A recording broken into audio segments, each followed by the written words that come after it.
Bonjour les enchanteurs, bienvenue sur ma chaîne Inspiration Enchantée. Je vais procéder à la guidance pour la nouvelle lune. Et tout d'abord, je vais vous expliquer pourquoi il y a ce coffret sur ma table. Je vous montre ce qu'il y a à l'intérieur. Voilà, c'est un coffret d'huile essentielle. Je vais prendre une huile essentielle dans ce coffret, comme on prend une carte dans un jeu, et voir le message qu'a cette huile pour nous. Vous connaissez très certainement les vertus et les propriétés des pierres pour harmoniser nos chakras. Dites-vous que le règne végétal a aussi ses propres vertus et sa propre magie pour nous aider. Donc, je vais prendre une huile, voilà. Je vous donnerai son nom tout à l'heure et puis les conseils de savoir comment on peut l'utiliser et le message qu'a cette huile pour nous, pour cette nouvelle lune. Voilà, à tout de suite pour la guidance les enchanteurs. Alors, avant d'interroger le tarot pour savoir ce que cette nouvelle lune du 11 février a à nous dire, je vais vous faire un petit focus astro-tarologique comme j'aime bien le faire. Vous rappelez qu'une nouvelle lune, c'est un ensemencement, un nouveau départ. Le soleil épouse la lune sur le 23e degré du Verseau, aujourd'hui, là, le 11 février. À savoir que c'est une lunaison qui est très Verseau, puisque nous avons Saturne, Jupiter, Mercure rétrograde et Vénus qui sont aussi dans le signe du Verseau, 6 planètes. Donc je vais vous dire l'intensité de ce signe. Alors, qu'est-ce que ce signe? Ce signe représente les groupes, nos idéaux, nos espoirs, tout ce qui est technologie aussi. Donc, il y a vraiment là peut-être à se questionner sur quelle place on laisse à la technologie dans notre vie, tout ce qui est de l'ordre du virtuel. Aussi, le Verseau nous questionne sur notre liberté, le besoin de s'affranchir, d'être un peu marginal, hors norme, hors convention.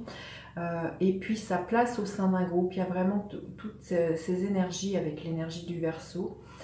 Le Verseau est représenté dans le tarot par la carte de l'étoile, je vous montre. Vous voyez cette femme, elle est nue face à une rivière avec les liquides qui s'écoulent. Là, il y a vraiment l'idée de se mettre à nu, d'être authentique avec cette carte et de suivre sa bonne étoile, de faire confiance au ciel. Et à laisser le flux de la vie vous traverser. Il y a vraiment ça dans l'énergie de l'étoile et c'est de faire confiance, de savoir que vous êtes relié au ciel et que vos prières et vos vœux sont entendus. C'est ma carte préférée, je dois vous le dire, dans le tarot. Voilà, c'est l'étoile, l'énergie du Verseau. Voilà, écoutez, on va questionner le tarot, parce que cette lunaison a à nous dire. À tout de suite. Allez, quel est le message de cette nouvelle lune en Verseau du 11 février? Quelle est l'énergie de cette nouvelle lune? Quel est le défi à relever pendant cette lunaison? La ressource à mobiliser? Et concrètement, qu'est-ce que l'on pourrait voir se matérialiser dans la matière à la fin de cette lunaison?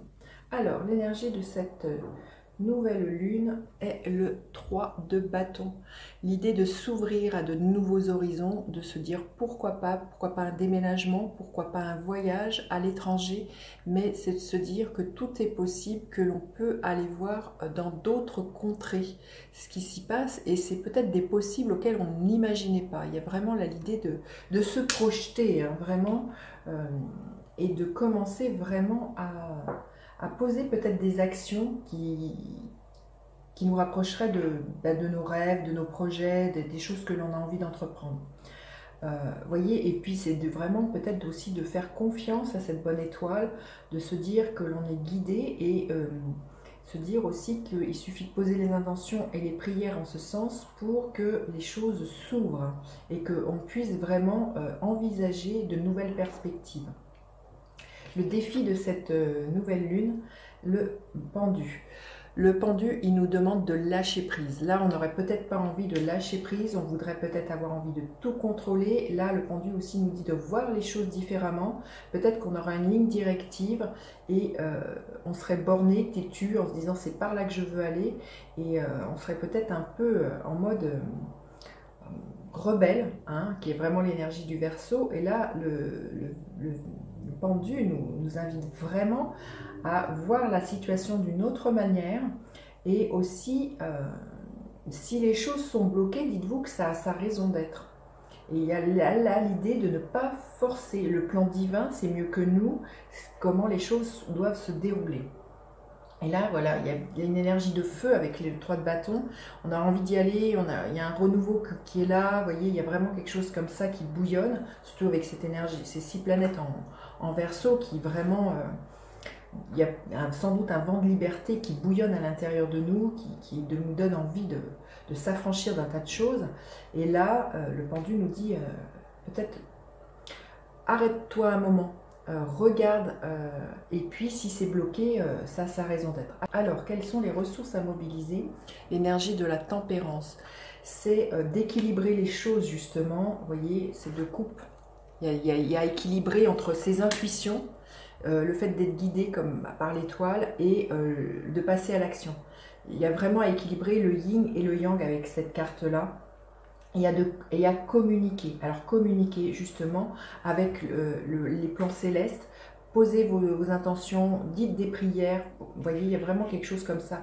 La tempérance nous parle de votre ange gardien. Alors si ça parle hein, pour vous.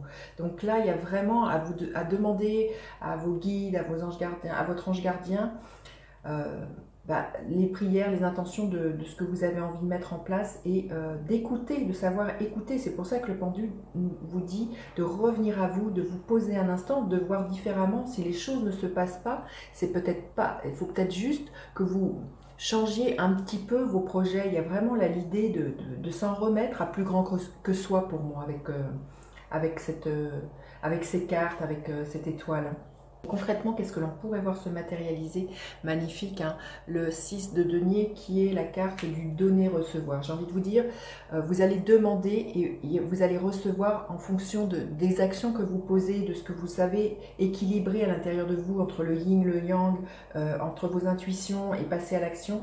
Là, il y a vraiment un équilibre qui est là, il y a beaucoup de générosité, il y a beaucoup de gratitude, il y a aussi beaucoup de soutien. Vous allez trouver beaucoup de soutien autour de vous, qui est l'énergie très Verseau. Il y a vraiment l'histoire d'être dans un groupe avec le Verseau. Donc il y a vraiment au sein d'un groupe, vous pourriez trouver du soutien. Et c'est peut-être ça aussi, vous avez peut-être envie de faire les choses toute seule ou toute seule.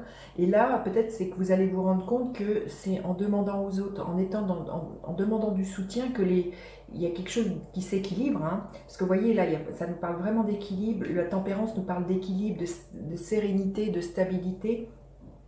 Et c'est vraiment, pour moi, voilà, l'idée du chakra du cœur entre le donner et le recevoir. Il y a vraiment quelque chose à équilibrer hein, pour moi dans cette lunaison. Et de ses actions et de ses intuitions, de sa place aussi dans un groupe et de sa propre individualité, de sa propre singularité, de ce qui fait que vous êtes vous. Alors, un message supplémentaire pour cette nouvelle lune. Quelle est écoutez, bah voilà, celle-ci est tombée. Donc là, il y a vraiment l'idée de franchir une porte et de commencer. Hein. Je vous montre cette carte qui parle d'elle-même. Donc il y a vraiment là, cette lunaison, elle est pour moi un cap. Il y a un franchissement, il y a quelque chose qui se passe et il y a du renouveau. Vous voyez, l'herbe est verte. Là, il y a vraiment, c'est lumineux et vous voyez, en plus, c'est marqué nouvelle lune. Donc vraiment, cette nouvelle lune, elle est vraiment le début d'un commencement, de plusieurs commencements, de nouvelles ouvertures, des choses qui n'étaient pas possibles avant. Alors, quel est le gardien de la lumière qui accompagne cette nouvelle lune? Quel est le gardien de la lumière qui accompagne cette nouvelle lune? Ok. Alors, Lord Shiva, transcendance. Je vous lis le petit message. Respectez vos forces intérieures, les étapes vous sont fournies, dansez avec l'univers. Oui, c'est ça, c'est pour ça que là, il y a l'énergie du pendu qui nous dit par moment stop, revoyez le plan d'action. Il y a vraiment aussi respecter votre force intérieure, de ne pas foncer tout de go et de vous épuiser. Hein. Et danser avec l'univers, ben oui, écoutez les signes de l'univers, l'étoile va vous guider, vous êtes sous protection, vous êtes divinement guidé. C'est super, magnifique nouvelle lune, pleine de promesses, j'ai envie de dire. Alors, maintenant, je vais vous révéler le nom d'huile essentielle qui s'est invité, c'est l'épinette noire. L'épinette noire, justement, elle donne confiance en soi et elle donne de la persévérance. Donc là, s'il y a des moments de doute, des moments où voilà, on ne sait plus où aller, cette huile peut nous donner vraiment la confiance et un regain un sursaut d'énergie, un sursaut de regain dans la confiance en soi. Elle combat justement les peurs, cette huile essentielle. Donc il peut y avoir des peurs, on a peut-être peur au niveau du changement, des doutes, et l'épinette noire peut être d'un grand soutien, et elle accompagne justement dans les moments de changement et d'évolution. Donc on y est vraiment tout à fait dans l'énergie qui est là de cette nouvelle lune. Et surtout aussi, je trouve qui est extraordinaire avec cette huile, c'est qu'elle aide à exprimer les goûts et les couleurs de chacun et de les diffuser autour de nous. C'est vraiment l'énergie du Verseau, il y a vraiment l'idée d'être interconnecté, de diffuser, mais d'être soi-même. Et l'épinette noire va vraiment être d'un grand soutien pour nous affirmer dans le « je suis », mais au sein d'un groupe. Voilà, alors comment utiliser cette huile essentielle? Vous pouvez prendre une touche à sentir comme celle-ci, prendre quelques gouttes d'huile essentielle et vous mettre à sentir l'odeur, voir où celle-ci agit, quel message elle a à vous donner, hein, quels sont les souvenirs qui peuvent y être associés. Et puis vous pouvez la prendre aussi lors d'une méditation et faire une méditation avec. Vous pouvez aussi prendre le flacon de l'huile essentielle dans votre main comme on prend une pierre pour bénéficier de ses vertus. Vous pouvez la mettre dans une poche, dans un sac à main et vous dire que les vibrations, les vertus de cette huile agira là où vous en avez besoin. Voilà, c'est une magnifique nouvelle lune. J'ai hâte de lire comment vous passez celle-ci. N'hésitez pas à laisser des commentaires et puis à partager, liker, à vous abonner à ma chaîne. Je vous dis à bientôt pour d'autres guidances. Bye bye les enchanteurs!